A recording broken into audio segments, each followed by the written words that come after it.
Poly एक 30 साल की औरत है जिसकी ज़िंदगी में कोई मकसद नहीं।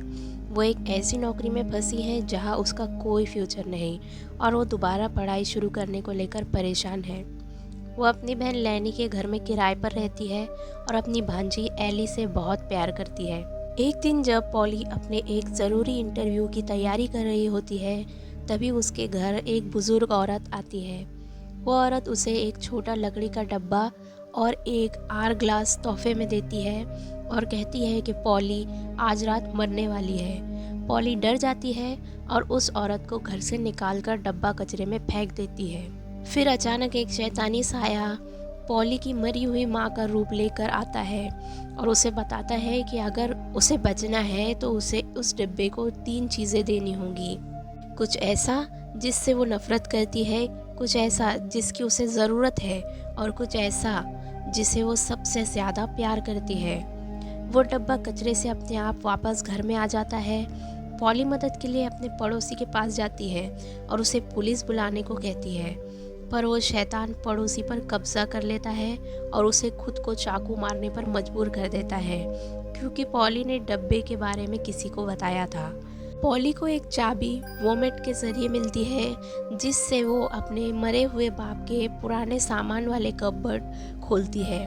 वो वहाँ से एक क्रॉस वाला नेकलेस निकालती है। अपने बाप की कैंसर से मौत के बाद पॉली का धर्म से भरोसा उठ गया था और वो इससे नफरत करती थी।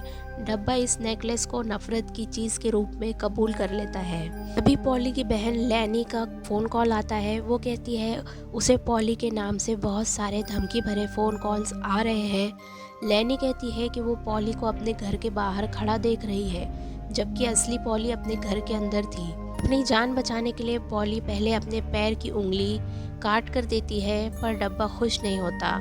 फिर वो अपने हाथ की उंगली काट कर डिब्बे को देती है, तब जाकर डिब्बा शांत होता है। घर का दरवाज़ा खुल जाता है और पॉली तुरंत लैनी के घर भागती है, पर वहाँ उसे सबकी लाशें मिलती है।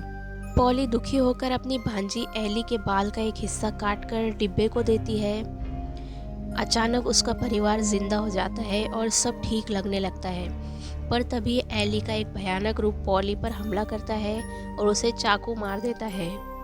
पॉली की आँख खुलती है और वो देखती है कि आर ग्लास अभी भी चल रहा है। उसे समझ आता है कि श्राप खत्म नहीं हुआ है। वो फैसला करती है कि वो ये डब्बा किसी और को दे देंगी। वो अपनी पड़ोसी तारा के पास जाती है और उसे ज़बरदस्ती डिब्बा थमा देती है। जब पॉली घर वापस आती है तो वही बुजुर्ग औरत उस पर हमला करती है।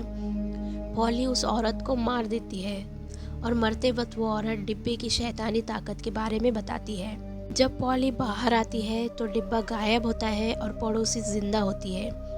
उसे लगता है सब ठीक हो गया। वो लैनी और एली से मिलती है और फिर तारा को देखने जाती है। तारा कहती है कि वो पॉली को नहीं जानती और ना ही किसी डिब्बे के बारे में जानती है, पर अचानक पर्दा हटता है और दिखता है कि तारा ने अपने माँ बाप का कत्ल कर दिया है और डिब्बे को खुश करने के लिए अपनी कई सारी उंगलियां भी काट ली है। श्राप अब तारा पर पूरी तरह हावी हो चुका है।